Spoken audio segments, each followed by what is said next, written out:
बिस्मिल्लाहिर्रहमानिर्रहीम जी, अस्सलाम वालेकुम। Hello everyone, welcome back to my channel. I hope कि आप सब लोग बिल्कुल ठीक होंगे। अल्हम्दुलिल्लाह मैं भी ठीक हूँ। अच्छा जी, यहाँ से मैंने अपने व्लॉग को स्टार्ट किया है, जहाँ से आप लोगों को पिछली वीडियो मैंने एंड किया था, वहीं से अपनी बात को कंटिन्यू करूँगी। लेकिन क्लिप मैंने वो डाला है जो कि आप लोगों ने बहुत ज़्यादा पसंद की, मेरी सिलाई की वीडियो। तो मैंने सोचा आज के व्लॉग को यहीं से स्टार्ट करती हूँ और सिलाई की वीडियो से ही आगाज़ कर देती हूँ व्लॉग का। बात कर रही थी मैं अपनी शादी को लेके और मेरी 10 साल एक्सपीरियंस, ये जो मेरी अरेंज मैरिज है इसका 10 साल एक्सपीरियंस कैसा रहा है, मेरी लाइफ कैसी गुजरी है, मैंने अपनी लाइफ में कितना स्ट्रगल किया है, क्या कुछ बर्दाश्त किया है।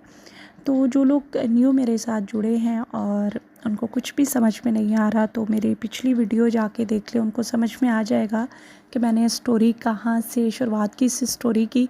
बल्कि ये स्टोरी नहीं है, ये ओरिजिनल ज़िंदगी है, जो कि मैंने जो कुछ भी बर्दाश्त किया है और जो कुछ भी इस ज़िंदगी से सीखा है, जो कुछ भी चल रहा है, वो सब कुछ आप लोगों के साथ शेयर करने की कोशिश की है। और कोशिश की है कि मतलब मैं अपनी ज़िंदगी को इस तरह से कैप्चर कर पाऊँ या इस तरह से नॉवल की तरह, मतलब कुछ भी झूठ नहीं है, सब कुछ ओरिजिनल है। अच्छा, मैंने जहाँ पे एंड किया था वहीं से शुरू शुरू करती हूँ बात को कि माँ बाप ने मेरे रिश्ता तय कर दिया और रिश्ता तय किया मेरे मामू के बेटे के साथ, और जो कि वो गांव में रहते थे और मैं कराची में रहती थी। तो मैं बहुत ज़्यादा चिढ़ती थी, लेकिन मेरे माँ बाप ने जब तय कर दिया और उनका अटल फ़ैसला था। और जो मेरे मामू के बेटे थे, ये के जो मेरे मामू थे उनकी डेथ हो चुकी हुई थी और उनकी बहन ने उनके बेटे को अडॉप्ट किया था और पाला था, और उनकी अपनी औलाद नहीं थी और फिर उनकी बहन की भी औलाद नहीं थी, और जो मेरी ओरिजिनल सास थी जो कि मेरी मोमानी थी, उनकी भी आगे औलाद नहीं हुई। तो इस तरह से मेरी 3 सासें बनती हैं और मेरी जो सास हैं उनकी मदर भी इस टाइम पे हयात थी, जो कि मेरी नानी माँ थी। तो इस तरह से मतलब कि एक घर में 4 औरतें थीं और एक मेरे ससुर एक अकेले, और उनका एक इकलौता बेटा, मतलब कि मेरे मामू का बेटा और मेरा हस्बैंड। तो जैसे कैसे मेरी शादी के लिए हम लोग कराची से यहाँ पे आए, गाँव में आए। मैं बिल्कुल भी एग्री नहीं थी, बहुत ज़्यादा गुस्सा थी, बहुत ज़्यादा रो रही थी, शादी को बिल्कुल भी एंजॉय नहीं किया था। मतलब कह लें कि एक तरह की ज़बरदस्ती शादी थी और मैंने अपने माँ बाप की इज़्ज़त रखनी थी और माँ बाप के फ़ैसले के आगे मैंने सर झुकाया हुआ था। और मुझे इस वजह से पसंद नहीं था, क्योंकि मुझे गांव का माहौल बिल्कुल भी पसंद नहीं था। बग़ैर लाइट के जीना बिल्कुल भी अच्छा नहीं लगता। किसको अच्छा लगता है जो कि कराची रोशनियों के शहर में पला बड़ा हो। और उसके बाद गैस नहीं था, लकड़ियों पे खाना बनाना, और फिर कच्चा बिल्कुल। और इवन के जब मेरी शादी हुई तभी मेरे ससुराल में जो है वॉशरूम बना था। पहले यहाँ पे वॉशरूम नाम की चीज़ भी नहीं थी। तो इन सब चीज़ों से मुझे बहुत ज़्यादा चिढ़ आती थी। और गांव के लोग इस तरह से होते हैं कि यहाँ पे सेपरेट जैसे घर होते हैं ना, ऐसा कोई निज़ाम नहीं होता। मतलब दरवाज़ा जो है वो 24 घंटे खुला रहता है, कुंडी नहीं लगाते, और गांव की औरतें आती जाती रहती हैं। एक दूसरे के घर में बहुत ज़्यादा मुदाखलत होती है, मतलब इंटरफेयर करते हैं लोग, एक दूसरे से बहुत ज़्यादा मशवरे लेना, ये वो सारा कुछ करना। तो यहाँ पे मुझे कुछ भी नहीं था पसंद। लेकिन फिर भी मेरे माँ बाप ने मेरी शादी की, क्योंकि ये मेरी बचपन में ही रिश्ता तय हो चुका था। और मेरे माँ बाप जो हैं वो जट फैमिली से बिलोंग करते हैं, तो इनके जो फ़ैसले होते हैं वो बिल्कुल भी अपने फ़ैसले से हटने वाले नहीं होते।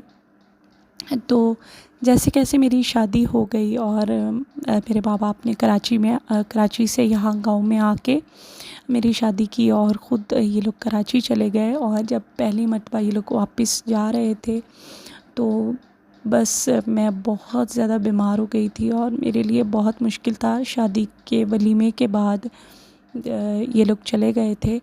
और आपको पता है कि एक तो बिल्कुल भी पसंद की शादी नहीं थी, और दूसरी बात फिर घर वाले भी इतना दूर जा रहे थे, जो कि यहाँ से 1500 किलोमीटर दूर बनता है। तो आप ख़ुद सोचें कि कितना मुश्किल होगा मेरे लिए। वक्त मेरी उम्र जो है वो 14 साल थी और मेरे हस्बैंड की उम्र 16 साल थी। वो 18 साल के भी पूरे नहीं थे, तो 2 साल मुझसे बड़े थे और हमारी बहुत छोटी एज में शादी हुई। और हस्बैंड इकलौते थे और वैसे भी गाँव के ये लोग रहने वाले थे, तो इनके माँ-बाप को बहुत ज़्यादा जल्दी थी उनके बेटे की खुशी को देखना, क्योंकि मेरी नानी माँ उस टाइम पे बहुत ज़्यादा ज़ईफ़ थी और उनकी एक ही रट थी कि उनको अपने पोते की, मतलब अपने नवासे की शादी को बहुत जल्दी करना है और उनको अपनी ज़िंदगी में ही उनकी खुशी देखनी है। तो इस तरह से मेरे माँ-बाप पे ज़ोर डाला गया और मेरी 14 साल की उम्र में शादी करके दे दी गई और मैं आ गई। और तब मेरे हस्बैंड जो हैं उस टाइम पे मैट्रिक में पढ़ रहे थे। तो आप खुद सोचें कि एक लड़का जो पढ़ रहा है, और मेरी भी क्या एज थी तब मेरी शादी हो गई और उस टाइम पे मेरे सर पे 4 सासें थीं और उनकी ज़िम्मेदारी थी। और गाँव में रहना, लकड़ियों पे खाना वगैरह बनाना मेरे लिए बहुत सब कुछ मुश्किल था। और दूसरे ही दिन मुझसे जो है वो हलवा वगैरह बनाया गया और मैंने बहुत मुश्किल से वो बनाया लकड़ियों पे। मेरी आंखें रो रो के सूज गई हुई थीं, घर वालों के जाने का गम था और ऊपर से ये सदमा बहुत ज़्यादा था कि मैं जो लाइफ मुझे नहीं आती गुजारना, वो मैं बहुत ज़बरदस्ती गुजार रही थी। और इस तरह से माँ बाप को अगर मैं फ़ोन करके उनसे बात करती तो मुझे बहुत जल्दी रोना आ जाता और उस चीज़ के ऊपर भी जो मेरे ससुराल वाले थे उन सबको एतराज़ होता कि मतलब मैं अपने माँ बाप से बात कर रही हूँ तो रो के बात कर रही हूँ। मीन्स इनका मतलब था कि इनकी मैं शिकायत लगा रही हूँ। उनको लग रहा है कि उनकी बेटी यहाँ पे खुश नहीं है, उनकी बेटी बहुत तंग है जिसकी वजह से वो रोती है। तो मैं उनके सामने रो के बात भी नहीं कर सकती थी, क्योंकि मैं बात करती थी तो मुझे रोना आ जाता था। तो इसलिए मैं अवॉइड करती थी कि मैं बात भी ना करूँ अपने घर वालों से। और शादी के 3 मंथ के बाद जो है वो मैं प्रेग्नेंट हो गई। मेरी जब मैं प्रेग्नेंट थी तो मेरा बहुत ज़्यादा दिल करता था कि मैं बाहर की चीज़ें खाऊं, गोलगप्पे खाऊं, समोसे, पकोड़े, फ्राइज़ वगैरह लूं। तो लेकिन वहाँ पे कुछ भी नहीं मिलता था, वहाँ पे कोई होटल नाम की चीज़ नहीं थी। तो मैं जब भी हस्बैंड से कहती, वहाँ पे एक भुने हुए चने मिलते थे, एक छोटी सी शॉप थी, भुजिया वगैरह ऐसा कुछ मिलता था। तो मैं हस्बैंड से जब वो भी मांगती तो उसके लिए वो भी अपने माँ बाप से पैसे मांगते 10 रुपये। तो उस चीज़ के ऊपर भी मुझे रोना आता कि मतलब कि मैं अगर उनसे कुछ खाने के लिए मांग रही हूँ तो वो अपने माँ बाप से पैसे मांग के मुझे कुछ दे रहे हैं। तो मैंने वो मांगना भी छोड़ दिया था और बहुत मुश्किल मेरी वो टाइम था, मैं आपको बता भी नहीं सकती।